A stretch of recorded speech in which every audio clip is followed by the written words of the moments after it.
Yes, yes, yes, yes. Welcome, welcome, welcome back to another episode of the Keep It a Buck podcast. Thank you for joining us. This is what? Season 2, episode 12 of the Keep It a Buck podcast.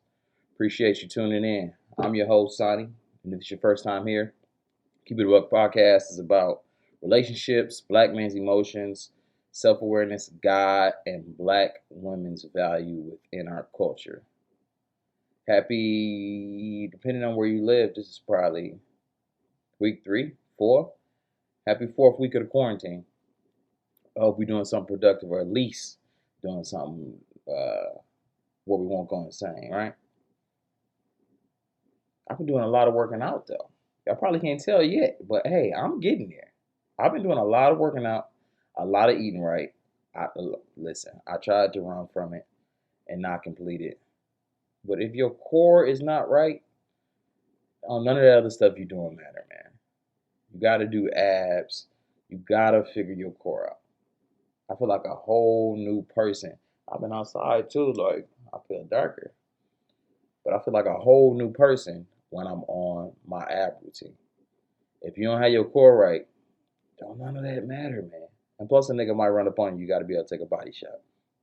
Ask Caleb. So what else, man? What y'all been on, man? All I see on Facebook is challenges after challenge. Let me tell you something. Because of quarantine and girls can't get out the house, girls are posting anything. Y'all need to slow down. Because a year from now, Facebook gonna bring back up y'all memories of what y'all posted, and y'all gonna be like, "What was I on? Yeah, you naked, man. You're naked online." A year from now, okay, Facebook will remind you when you a totally different person, and you gonna have a boyfriend then too. You're gonna be right next to him when your memories pop up. He ain't know you during this time. Figure out what you was doing a year ago. Nigga had the dipset. But yeah, man, try to control what you're doing. Try to remember that this is only temporary. Try to be mindful of what you post. Um, I previously posted some things that were a little insensitive toward the coronavirus, so I do apologize for that. And I try not to even mention a virus any longer because we don't know enough about it, and we don't know who is affected and who it's going to affect going forward. So yeah, man, just try to be mindful of what you post and remember this is temporary, right? And don't complain about being here, man, because you're here, right? So don't complain about being here and having to stay in the house because you are here. Um, Now I try to stay away from media sources as much as possible. What did Denzel say? If you don't watch the news, you're not informed. If you watch, you misinformed. Something like that. I don't really. The news, man, they just tell you the bad part about everything. They're telling you the death tolls and all that, but I'd like to know the flu death tolls. And then I see that I believe the African American community is dying off a little more than everybody else. And I am curious to know if, and I haven't done any research, I'm curious to know is that coming from underlying health problems that we already have. But I don't know, it could be black people who, or people of color who are perfectly healthy. I hope not. But I just pray for safety for everybody, no matter who you are. I pray that you're safe out there. I pray that you're taking care of yourself. I pray that you taking the proper precautions. And let me tell you this, so you don't have to hear from nobody else or hear from somebody who think they who you think is maybe trying to scare you. Wear a mask. If you out in public, wear a mask. And it's really the selfless thing to do. When you wear a mask, you're protecting other people. Just in case you got it and you don't know it, from spreading it. More than you wearing a mask, it's protecting you from getting it from somebody else. So let's just all do our part. And if you go out in public, wear a mask. It's not that inconvenient. And even if it is, we talking about saving lives. Like people are literally dying. So if you go out, if you're gonna be in a place where there's multiple people, i.e. grocery store, anything like that, just wear a mask. You know what I mean? Just for your protection and for others' protection. But enough about the corona, man. Let's move forward and try to make life as normal as possible considering the circumstance. That being said, let's go on the retro machine and let's go to growing up black. So if you grew up black, that's what this whole segment is about. Is I tend to think no matter what I say, if you grew up black, you can somewhat relate to it. And this week's Growing Up Black, walking to the store. Walking to the store was a rite of passage when you were younger. Ooh, can I walk to the store? We about to walk to the store. It was like, of course, you wanted to go get your quarter bag of chips. Man, I missed them quarter bag of chips. The quarter bag of chips back then ain't have as much air in them either. They really be trying to fool niggas now, man. It's only half full. This is before Frito Lay got on game and they used to actually fill the bag up. Listen, you go to the store with $2, bro. You get 2 chips, that's 50 cents. You get 2 Little Debbie snacks, that's $1. You get a drink, you can get a quarter juice, but after so long, you grew up out of them. You get you a big juicy for for 50 cents. You at $1.50 right now. You got 2 chips, you got 2 snacks, and you got one big juicy. And not to mention, you can take the wrapper off the big juicy when you was done. And I used to use it as a wristband. I used to put mine up here like Jordan did. But for $1.50, that's what you used to be able to get going to the store. But walking to the store was like a rite of passage, right? It was a little bit of independence. Because before, even if you was outside, and of course your parents was inside, and like they was watching everything that you was doing, they knew you was right outside that door. So you still was under their jurisdiction to some point. But when you walk to the store, that's just like, it's liberating. That's a part of your freedom, right? It's almost like you feel grown because it's just me and my boys. You feel me? We don't need no parents. You know what I mean? We don't need no protection. We don't need nobody. I got my own money. Although I used to go on my dad's sunbars and take money from mine.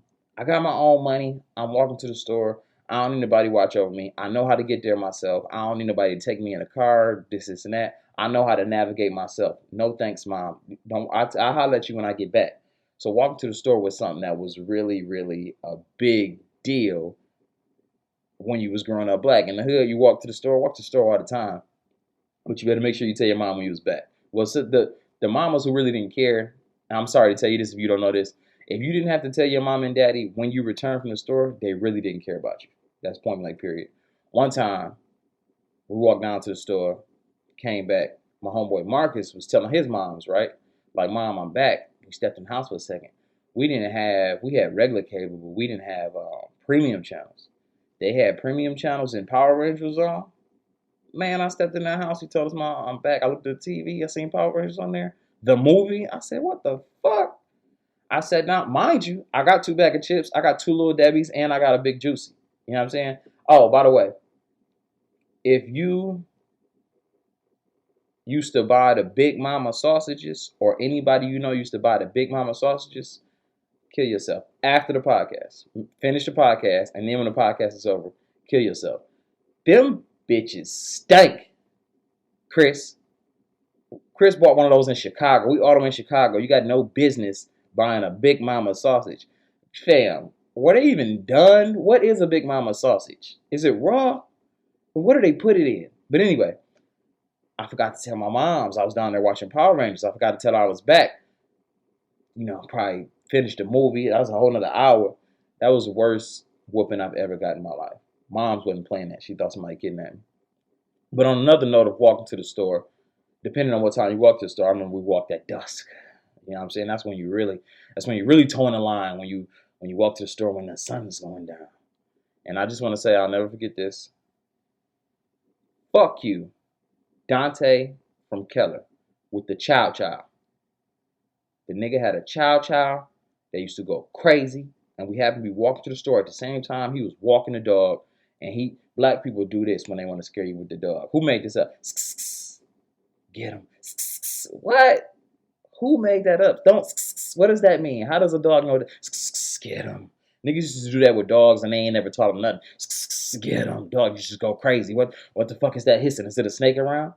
But the nigga hit his dog, the chow chow, the purple tongue chow chow with the get him. And then he started doing more moving than the dog. The dog confused. It had us shook. Dante, I don't even know if you're still alive, bro. But if you are still alive and I come back to Flint and I see you, I'm fucking you up on sight. That's a fact.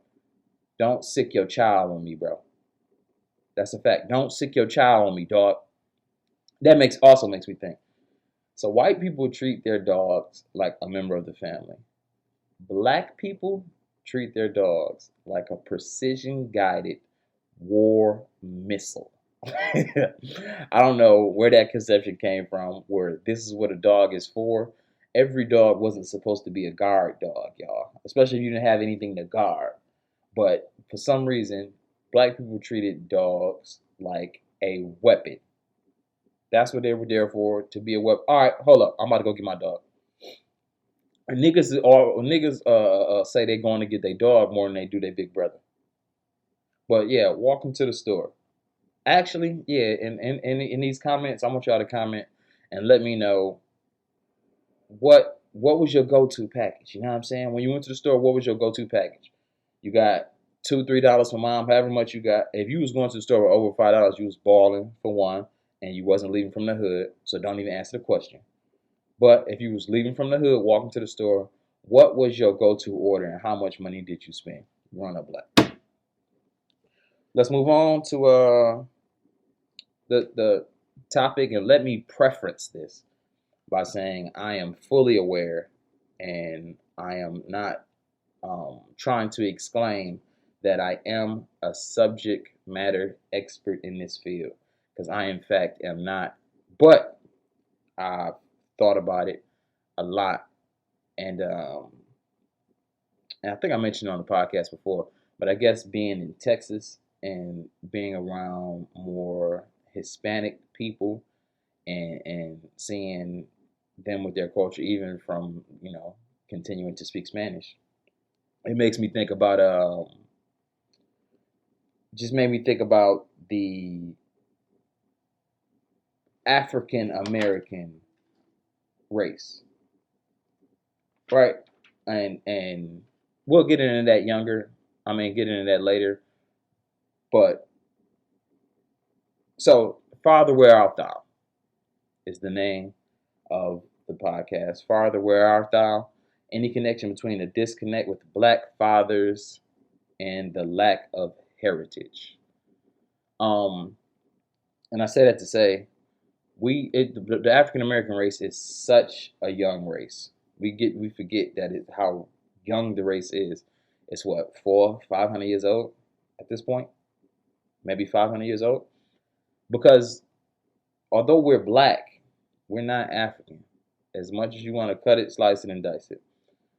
I used to work with this girl. She was Mexican and Ecuadorian, and it was just like every year she would go back to Ecuador, and then she would chill with her grandma and her great cousins, and you know what I'm saying, and all these people, and she was just so used to it, and I was so amazed. And you know what I'm saying, tell me more about, okay, well, how do they do this? How do they do that? And then a Mexican girl came back from Mexico, same type of deal, and it was I began to get a little, I'm not gonna say jealous, but I felt a little lost, because they are literally seeing where they came from and where their how their race operates. And African Americans is such a young race. We're not African. We can't go. You can't just. I can't book a flight to Africa. You know what I'm saying? And then link up with my great great great granddad. Like, yeah, like, oh my God, like, yeah, for real. Yeah. They're gonna be like, Batson, nigga, who is, like, it's hard to even trace your family lineage back, and we so young as a race that we don't have any heirlooms. Like, what is a African American heirloom? You know what I'm saying? Like, if you're Mexican, you might have ties to the Aztec, right? The Aztec Mexicans, and they may have created something. Even if you don't have that heirloom, of course, but you can research it online. You can see they got it in the museum. Hey, this belonged to my family. This was a sphere that they built in 1784. This is how they used to. Whatever. I don't know the time frame. Well, African Americans, we don't have any heirlooms, and because we in a country that's not ours, in which we are still the minority, we can't have American heirlooms. You know what I'm saying? Um, they say America's a melting pot, but as long as white people running it, I mean, I don't want to say it's their country, because it's not. We built it, but at the same time, We don't have any heritage here. Now they don't have it either, but a lot of them can trace their roots back to, oh, I'm Polish. Oh, well, my family's from here, and then they can go back to here. I'm Irish. They can go back, even if they don't go back there, they can study it. But Africa is so vast and so broad. You can even if you figure out geographically where you're from in Africa, with so many different tribes, that doesn't really tell you who you are or who your great great granddad was or the type of stuff that they do. So we don't really have heirlooms, and it's such a young race. And I think that that may be a problem within our society. And so let's get to it. And I did just a little bit of research on this because most of this is feeling, right? Most of this was how I was feeling, um, being an African American man, a proud African. By the way, that reminds me. I was thinking about this maybe 2 days ago, just random morning when I was running, just about racism, the way people think about race. If we all thought about race like teams, as if we were playing in a sporting event, and it was team white, it was team black, it was team Chinese, it was team Japanese, but we all play for the same league, right? Just like the NBA got all these 30 teams, or was it 32, however many they got.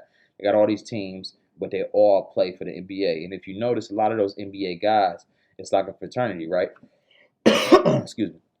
It's like a fraternity, right? Because so while I'm playing you, if I play for the Suns, I really want the Suns to win. Like, I don't care nothing about the Mavs. I play for the Suns, nigga. So I don't want the Mavs to win. Like, what are you talking about, bro? Like, off, nigga. Get that shit out of here. Like, everything broke. Like, I'm doing anything I can where you can't win. But once the game over, then it's just a game. So I have pride in being a Phoenix Sun, right? Just like you can have pride in being a Dallas Maverick. But that's not meaning that the players on the Mavericks don't have as much skill. They should be treated any differently. So it's nothing wrong with having pride in your race. You know what I'm saying? People try to make it where if you say something about your race, if you acknowledge your race, if you big up your race, they try to make it a race thing, like it's like you're racist instead of you just having pride. It's nothing wrong with having racial pride. That doesn't mean that you're racist, and that goes both sides. So white people, it's nothing wrong with having racial pride. Like, I'm not trying to take that from y'all. Black people, there's nothing wrong with having racial pride. Japanese people, whoever, wherever we going, Irish people, there's nothing wrong with having racial pride. But when that pride turns into prejudice, that's where the issue lies, right? Well, once we all in the game, that's cool. Get it for your Irish people. You know what I'm saying? Don't worry about black people. Get it for your Irish people. But at the end of the day, the game is over. We still belong to the same organization, which is where we stay, or the world, right? We still belong to this same organization, which we have to coexist. So it's nothing wrong with having that pride, but when that pride turns into prejudice, now we're going outside the game. Now, next time I play you, it's not a game no more. You know what I mean? If you affected my livelihood, the next time we play on the floor, it ain't a game no more. I'm trying to really injure you.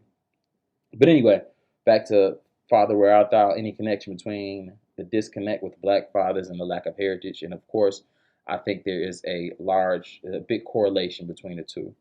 Um, I got this information from datacenter.kidscount.org, and these stats are from 2018. That's the most up to date stats I can find. But we talking about single parent homes. I'm gonna go backwards. In America, and if you have an Asian background, 15% of Asian homes are single parent households. If you are white, 24% of the white households in America are single parent. Latino is 41. Now listen to this. 65. This is it's 6,166,000. 65% of black households are single parent homes. 65% of black households in America are single parent homes. I don't care which way you cut it, slice it, and dice it. That's no good. That's no good. You can have, and it's nothing wrong with, well, you know what I mean? I thought that it was going to work out. It didn't work out between the mother and father. And you know what I mean? Now the kids stay with the mom. Okay, I understand that. That's going to happen. But we talking about 65%. That's well over half. That's not what's going on in all that 65%, like the two just didn't work. 65%, excuse me. 65% of black kids grow up in a single parent household. That's not easy on the parent. That's not easy on the kid. But we've gotten so used to that it's just regular for us. It's regular. Oh yeah. She stayed in that house. It's her and four kids, or her and her three kids, her and her two kids. It don't matter. You know how hard it is to raise a child, just even one, to raise a child by yourself. By the way, shout out to my man's Chris, man. My man's Chris Wells is a single father out here, a real deal single father. Um, I got two kids, and man, it sometimes it gets difficult. But their mom helps out a lot, and I'm so appreciative of her. But Chris is a single father, so shout out to him. It's not many single fathers out there, but he's a single father. And he's a great dad, great dude. So shout out to Chris. But 65% of kids are growing up in a single parent household. That's not good. It's hard for you to even understand what a gender role is or what you're supposed to do if you don't see both sexes in the house, right? If I'm a girl and I don't have a dad or a father figure around, I'm not even sure how a man is supposed to act. Now I gotta rely on when I go out and the man that other people adore, or you know what I mean, the man that seems to be in a better financial situation, or the man that, you know what I mean. I don't know exactly what I'm looking for because I don't know how a man is supposed to act. Vice versa, if I'm a boy and I'm growing up without a dad, same thing. You know what I mean? So who do you model yourself after if you don't have an intimate relationship with the man, right? So I'm a young boy. Who do you who am I supposed to, because as much as we want to say, be your own man, do this, do that, no matter what. Well, I'm gonna take it back to the sports analogy. You had to pick up the jump shot from somebody. You didn't just pick up the ball and learn how to shoot a jump shot on your own. Somebody had to teach you how to shoot a jump shot, or you had to watch somebody shoot that jump shot in order for you to learn how to shoot that jump shot. You can't be. There's not many people gonna come along and just recreate the whole game. You know what I mean? The jump shot been around forever. So this is how you act like a man. This is what a man is supposed to do. That's a learned behavior. So like I said, it's a learned behavior on on how to be a man. So all these young boys growing up without a dad or a father figure, I don't know what I'm supposed to act like.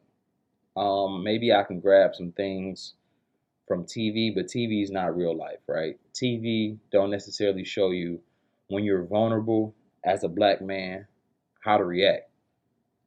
Because as black men, when we're vulnerable, we keep it inside, and we basically want to be alone with that, or we want to run away from it. So, um, in order for in order for me to run away from my vulnerabilities and not think about my vulnerabilities, I'm gonna do something else at a higher level. Whether that's fuck you up, whether that's be promiscuous with women, whether that's I don't know, just no matter what it is, I'm trying to get away from that state of being vulnerable. So I need to do something that's more extreme in my mind to fill that space instead of me thinking about me being vulnerable and my vulnerabilities. I need to go to a whole nother space. I need to take myself somewhere totally different, right? Because I don't know how to handle these vulnerabilities because I never seen, my dad wasn't there. I didn't have a positive, male role model. So I don't know. If you don't have an intimate relationship with you know what I'm saying, with someone, then you'll never see when they're vulnerable. You will never see when somebody is vulnerable if you don't have an intimate relationship with them. And a lot of people that I know, and some even had dads in the house. I can think of one in particular. Don't have a relationship with themselves, so don't understand what it is to be vulnerable. And another part of that is like we're the prey in the country. It's a black man is the only thing being that's prey and also feared, right? Most of the times when something is prey, you don't fear it because you're about to consume it or you're hunting it. You don't fear it. But for some reason in this country, well, I know why it is. We just cool. We're just a powerful being. But in this country, we are prey, but we're also feared. That's a part of the reason why we've become prey, because we are so feared, right? So feared and adored that we become a threat. So it's not that we're prey, they want to make us prey because that's just something that is natural to them.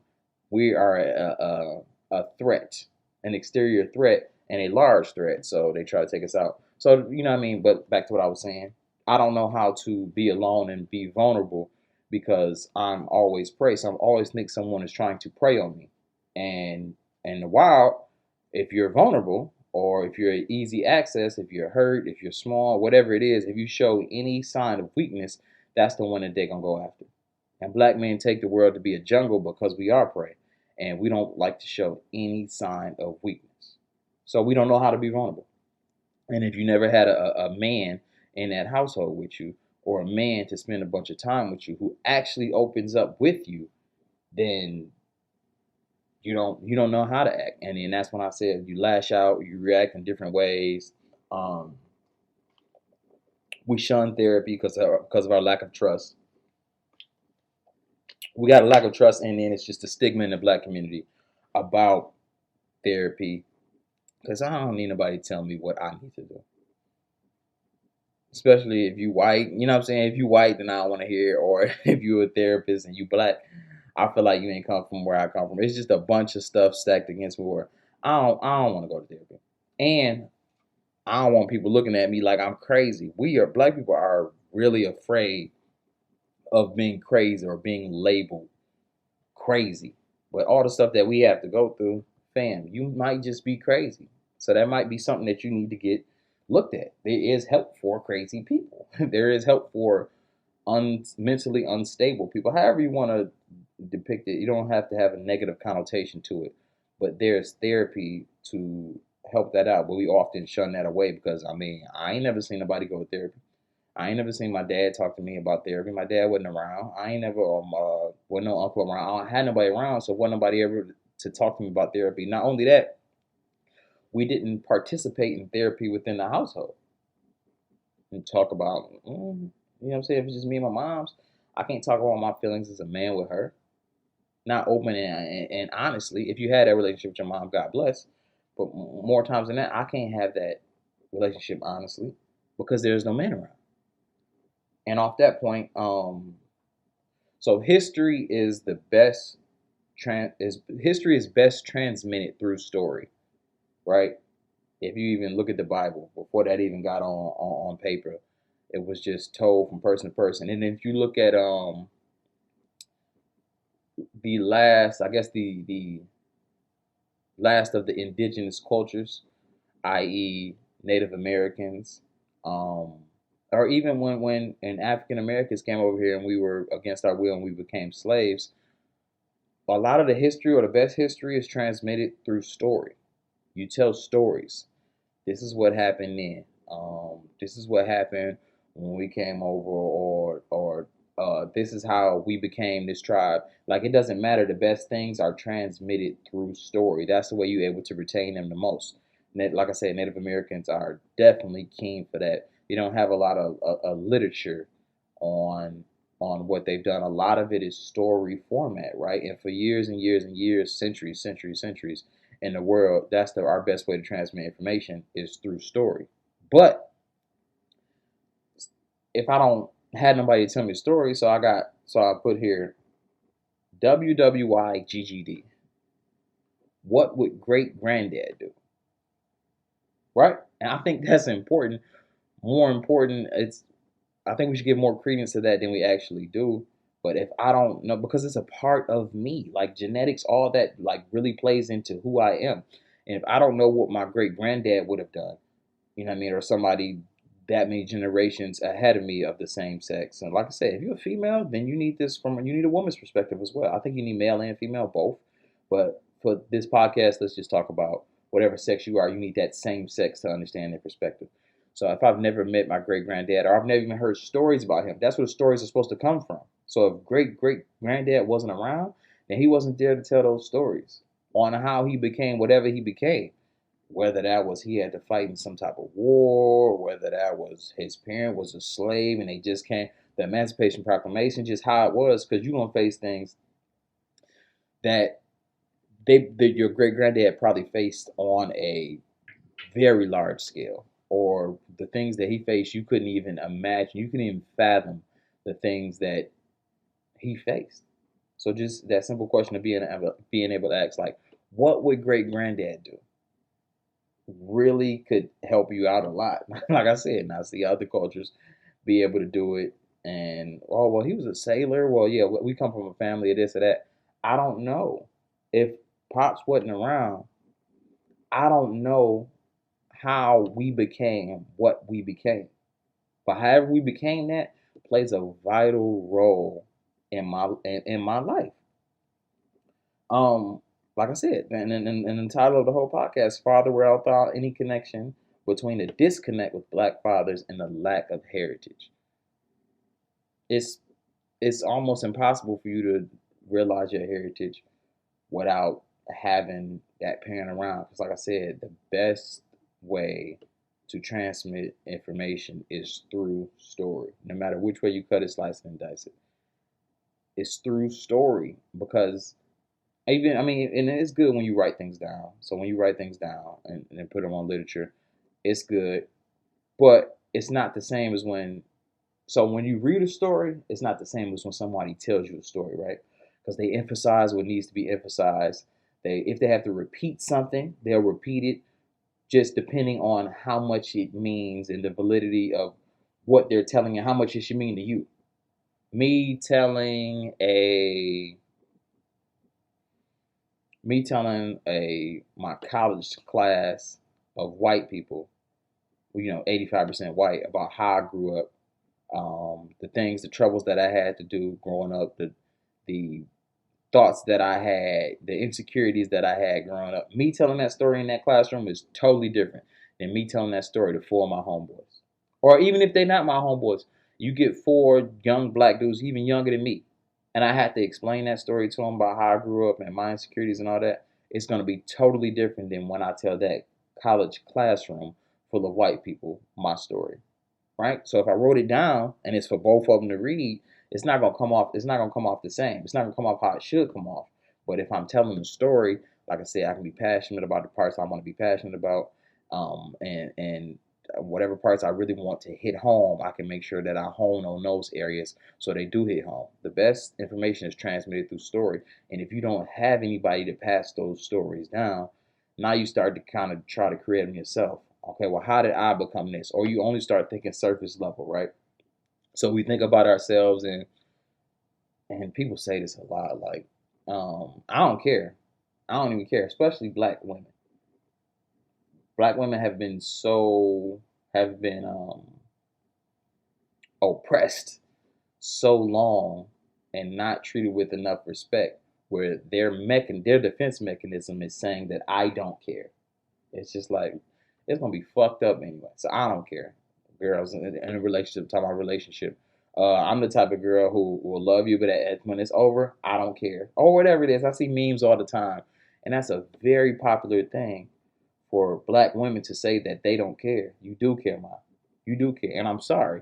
I'm sorry that something led you to feel like that's something that you had to present to everybody, because it's nothing but a defense mechanism, and you're presenting yourself as if I'm some stone cold,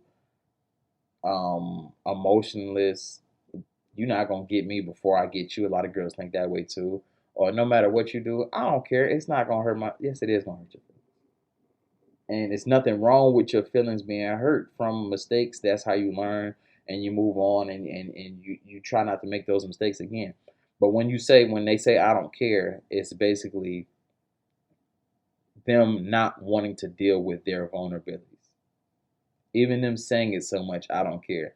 It's you not wanting to deal with your vulnerabilities of what some man did to you, of what some person did to you that left you vulnerable, and you're afraid to be vulnerable. So nah, I'm not gonna show my vulnerabilities. I'm gonna tell you, I don't care.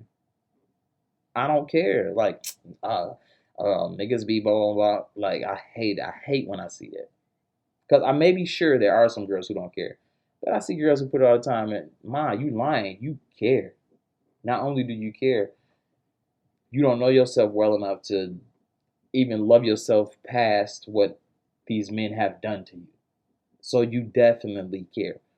But if it was nobody there to tell you a story about, if your mom or your granny didn't tell you a story about, hey, well, you know your mom went through the same thing with your dad or the guy before your dad, whatever the case may be, you kind of try to make things up on yourself. How did I get this way? Like I said, with us, we try to. It's all on the surface level for us.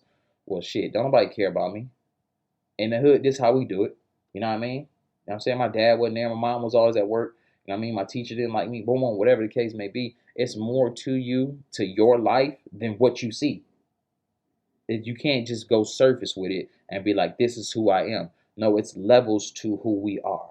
There's genetics, there's family, there's history. That's why they ask you when you go to the doctor or you had any injuries, whatever, any history of this in your family.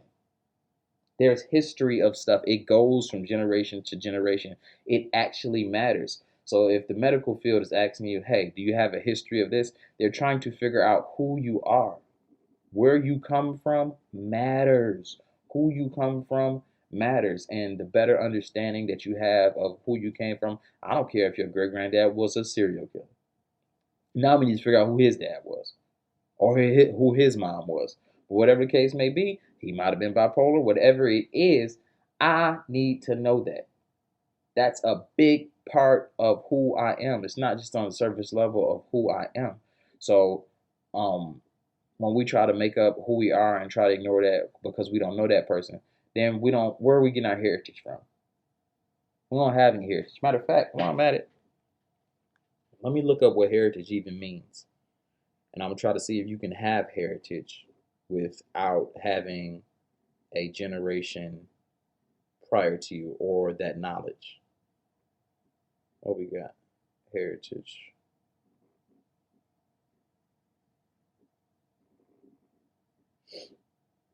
Property that is or may be inherited, an inheritance. A special individual possession, an allotted portion. So heritage is something that has to be given to you. You can't create your own heritage. Property that is or may be inherited. You can't make up your own heritage. It has to be given to you through a third party, and that third party, of course, is somebody in your family or even in your culture, in your group. So you can't make up your own heritage. History is best transmitted through story, and if no one's around to tell them those stories, then we just don't know who we are. So we don't have any heritage. And then you start going off of what TV tell you that you are, or what the statistics tell you that you are, or what the teacher tell you that you are, or what everybody in the hood tell you that you are, or what the hood is. You start going off that as a representation of who you are, rather than where you came from, your actual bloodline that actually makes you think, move however you want to move. And then the other thing, as far as fathers and lack of fathers in households, village keepers. That's so important. Like, no matter what culture you came from, black, white, Latino, it doesn't matter. Everybody at one point in time were in different villages, right? That's what the community was. That's what life was. We live in this village. This is the way that we operate.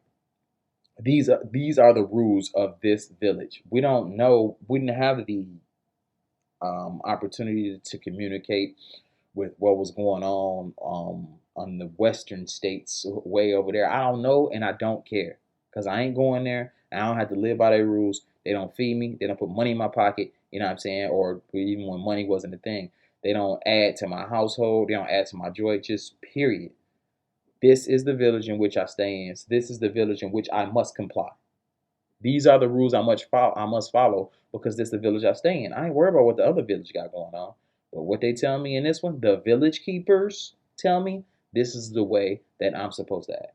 This is what I'm supposed to do for my family. This is the way that I'm supposed to survive. Right? Everybody came from a village. And the village keepers were the OGs were dads before they were OGs. And now more than ever, I'm asking, where did they go? Where are the OGs? Because you got young niggas thinking that they can do whatever they want. And it's not even like a try to big dog you thing because of an age thing. But you literally don't understand what life is yet. And that's not a diss song, it's a real song. Even if you're a really smart 18-year-old, 16-year-old, it doesn't matter. You don't understand what life is. Even if you had a hard life, I don't care what you what your backstory is. Your backstory. Remember, that's surface.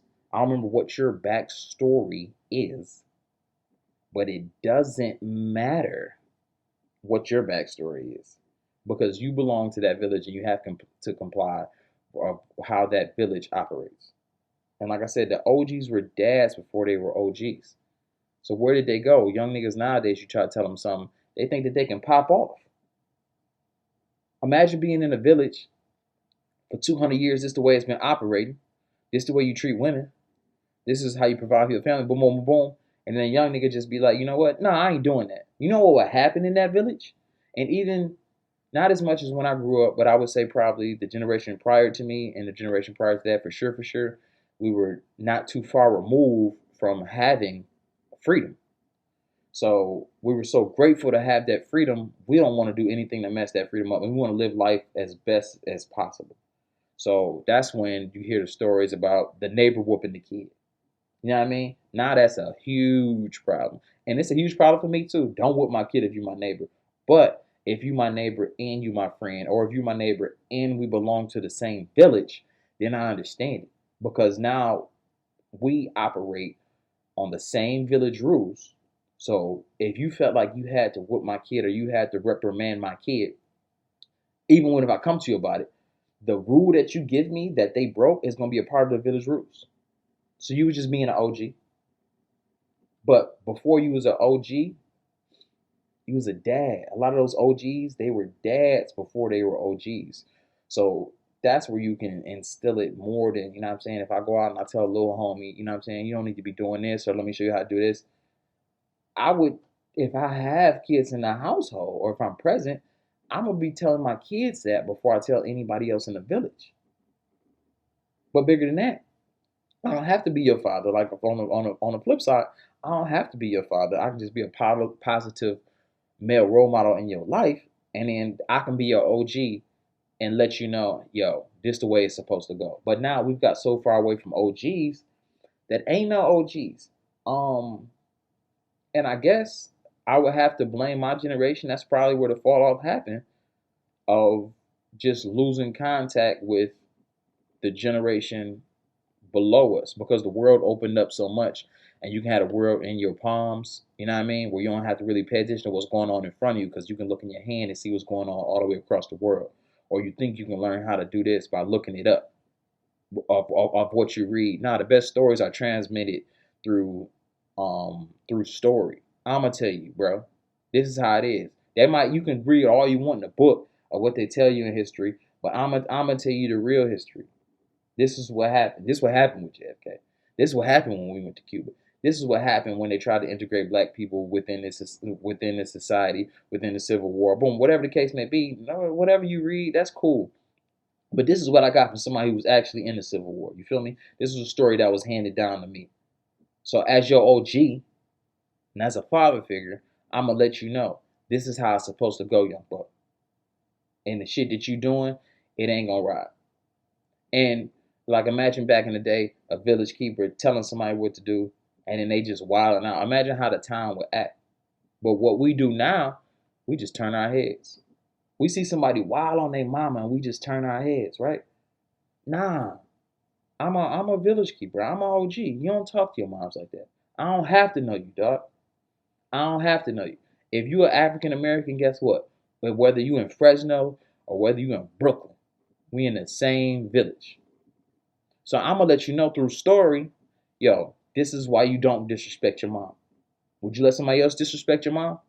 Would you let a white man come up and talk to your mom like this? Whatever the case may be, you need to get stories from you need to get the history from an OG. But where did they go? Where did all the OGs go? Like I said, I think it's my generation. We can't let these young niggas run us off to the point where now it's to the point where we don't care. They're gonna do what they want anyway, or you just don't care. A lot of them, and it starts from when they're younger. Kids beg for structure, whether you think so or not. Kids beg for structure. And so let me take it from kids, because that means you're in your youth. Let me take it from kids to the African American race, because we're so young. We are begging for structure, but the structure has to come from within.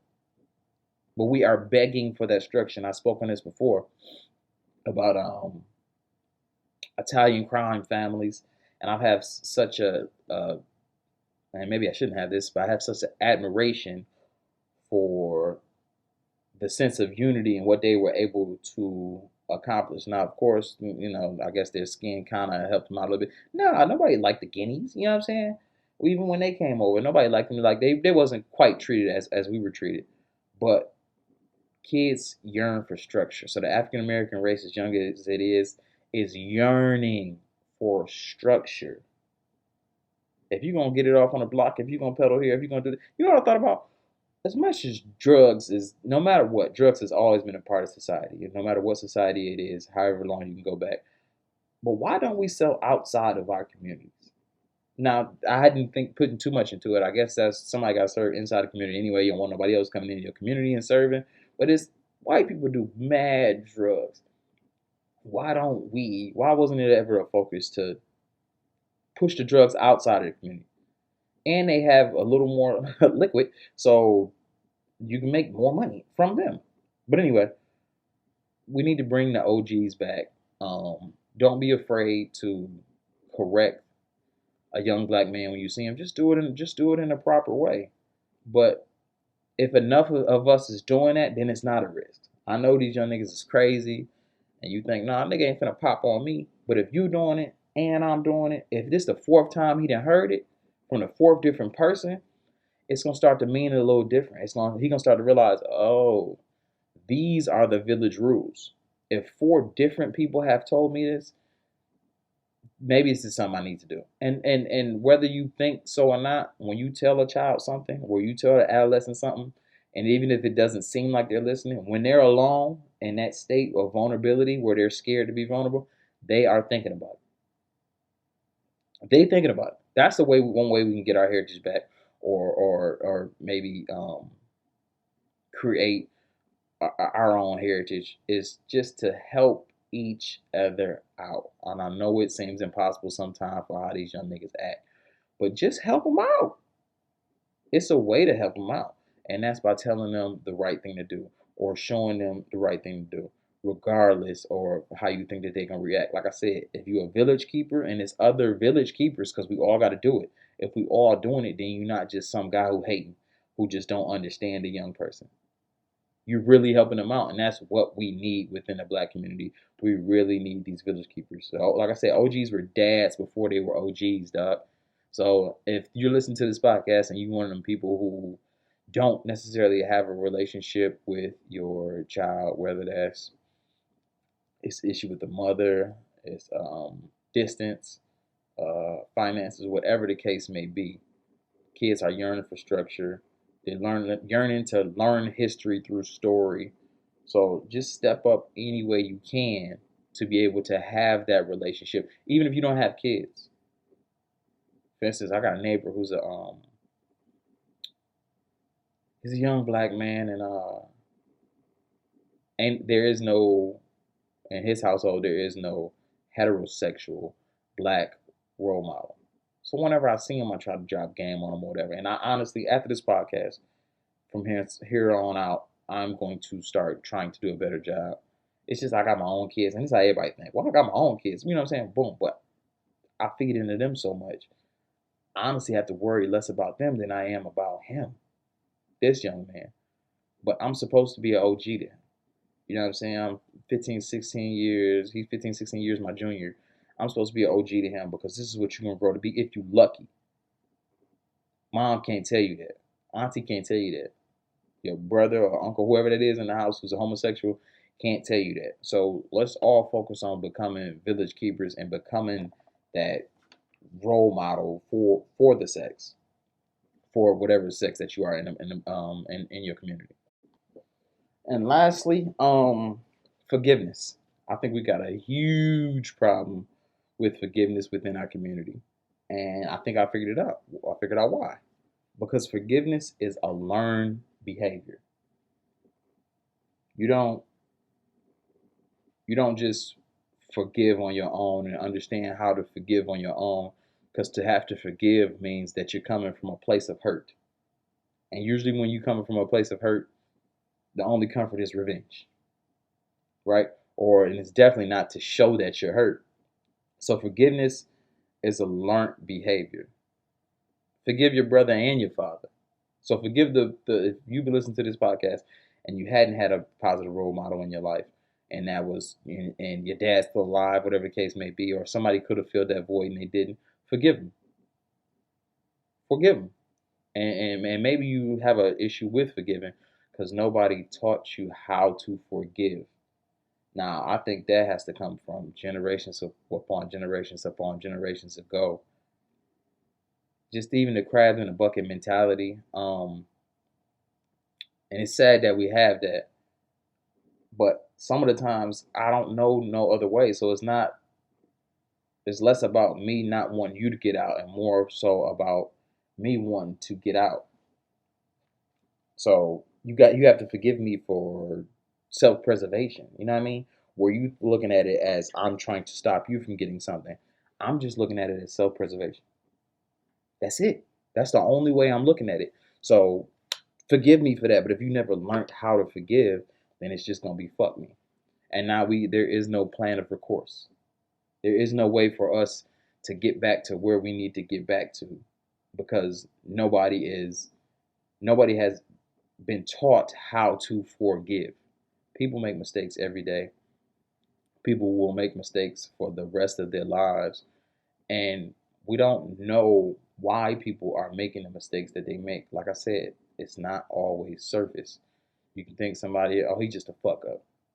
Oh, he still. Whatever the case may be, you don't know why and that person made that mistake. And you need to be thanking God that you don't have whatever they had that pushed them to that level to make that mistake. But people gonna make mistakes. We don't know why people make the mistakes. So instead of just canceling people out your life or wanting the worst or bad or fucking somebody up when they do something where you need to forgive them, take a second step back and think about, all right, maybe I should learn why they did this. And they might not even know because they don't know who their great granddad was. They don't know who their dad was. They didn't have a positive black role model. So they might not even know why they did what they did. And they so afraid to be vulnerable and alone with their vulnerabilities, they never sat and thought about, well, why did I do that? I care about this person, so why did I do that? Oh, somebody did this to me back in the day, and I never forgave them. Because I never forgave them, I'm not even going to talk to them. I'm going to cut them out of my life, but then I'm going to take that pain and I'm going to do the exact same thing that they did to me. Forgiveness is a learned behavior, and I think that you have to get it from the same sex. Um, Me seeing, as a man, me seeing my mom forgive, I believe is a little different than me seeing my father forgive. Because men have a different type of pride than women, right? Women have a different type of pride than men. Women have a different role than men. Men have a different role than women. So I think it's a way to forgive from both sexes, from both sides. And that's something that I need to learn. I can't just, like I said, most of the times when you're done wrong, we want to retaliate and we want to get revenge. That's just human nature. So you have to learn from somebody else who you respect or who is in a level where you're not. You know what I'm saying? And a lot of times that's just age. You'll be blessed to make it to 30, blessed to make it to 40, blessed to have your own house, have your own car, whatever the case may be. You're at a level that I haven't quite got to yet because I don't have that age in me. You know what I'm saying? I'm not supposed to have that at this moment. But you can teach me how to forgive. Let me know when somebody did you wrong. Instead of just telling me the highs, tell me the lows about when somebody did you wrong and tell me how you forgave them. And if you didn't forgive them, if you I'll be listening to this and you don't have that for nobody because well, I can't teach nobody how to forgive because I don't forgive, that's a problem. That's a problem. And if you have a black role model in your life, because role models don't go away just because you've grown, is now you can stop having role models or stop having OGs or people who you would listen to or take advice to. To the day you die, there should always be somebody or some group of people who you can look to for advice to learn from. So if you are one of these people, and I'm not the forgiving type, if that's you, then what you need to do is go back and actually look into your heritage and see how much of your heritage you can uncover and figure out, well, why don't I forgive? And then from there, you can be the starting point of changing that, changing the entire heritage of the country, of the nation. It has to start somewhere. But like from here on out, after this podcast, just think, okay, even if I don't know my heritage, I couldn't find nothing about it, I can be the starting point of making sure everybody I come in contact with knows this is the way that you're supposed to act. And I learned this from a whole nother person who had already went through it, who's an OG from this same village. And they've been around this village for forever, so they seen what don't work in the village, they see what do work in the village, they see what how the village works as a community better if this happens, whatever the case may be. But forgiveness is a learned behavior. We have a big problem within the black community of forgiving. It's a, like I said, some people think about it as a sign of weakness or vulnerability because you forgive. It takes the bigger person to forgive. You have to be secure on what's going on and secure with yourself and confident in yourself to forgive somebody else. Like, why would you carry that? And I always tell people this: if somebody did you wrong, why are you gonna carry that burden of staying mad with somebody? Now I forgive you. You take that shit back. You can have it. Now you got to think about how you did me. I forgive you. Listen, it was something that you did. I don't know where this came from. I don't know your history. Maybe I thought different of you for you to do this to me, but you know what? I forgive you. I'm alive. You made that mistake. Something that you shouldn't have made, but I was taught because somebody forgave me and told me why they forgave me and then moved past that. And I got great friends because I like to think that I'm a good friend. But there's instances where I wear my emotions on my sleeve, and I, whatever's in my head, I'm gonna say. If it's there, I'm gonna say it, and as I'm saying it, it's not disrespectful to me. It's not nothing where I'm trying to put somebody else down. It's like a right and wrong thing, right? There's a right and a wrong. You know what I mean? So if it's in my head and I say it, I'm thinking I'm right, and I'm not thinking from a perspective point of view. I'm thinking of an actual point of view. If it's in my head and I'm thinking it's right, then it must be right. So I say that to say I've had friends that's forgiven me when I've been out of pocket, and out of place, and I thank God for them. And they've kind of helped me myself, and I think vice versa. I've kind of helped other people learn how to forgive. Because when you forgive, you can move past something, and then y'all both can grow. Right now, I'm not saying let somebody constantly abuse you and keep um, misusing your trust, but you're not weak for forgiving somebody. You're actually strong enough to unload it to them. Here you go. You have it. Now it's up to you. Once I forgave you, it's up to you to be alone with your thoughts and be vulnerable about what you got going on. To think, okay, I grew from that, or this is the person that I am, or why did I do that? Whatever the case may be. But it's not weak to forgive. Like, when don't forget, we all in the same village. So if I don't forgive you and we walk around not forgiving each other, now we all in the same village and nobody got no trust for each other. Cause ain't nobody forgave nobody. So I can't, if I didn't forgive you and then we didn't mend our relationship, then I can't depend on you for nothing. So if I got all these people in this village who I can't depend on, we are no longer a village. We just people staying in the same area, which is what a lot of African Americans are in this country. We're people staying in the same area instead of being a part of a village. All right. So is there any connection with the lack of black fathers in the household and lack of heritage? Absolutely. And vice versa for, moms. It's not that many single dads, like I said, but maybe I should look up the statistics on that. Shout out to you if you are a single father. Maybe it's more than I think. But I think it's a connection for our loss of heritage and fathers not being in the household. And you can substitute father with positive role model. Like I said, sometimes stuff don't work out, geographic situation, whatever the case may be. And you don't even have to be the same spot nowadays, luckily, in the same place as somebody to be a role model for them. You can video chat with them. And my auntie was just saying this actually on Facebook. They stayed in Washington. And whenever she was having issues with her two boys, she called my dad. We're in Michigan. She would call, and you know what I mean? It wasn't no speakerphone. She'd just hand him the phone. Like, here, your uncle want to talk to you. And she would leave out, and then she said when she would come back, like they'd be off the phone, but they'd be doing push-ups.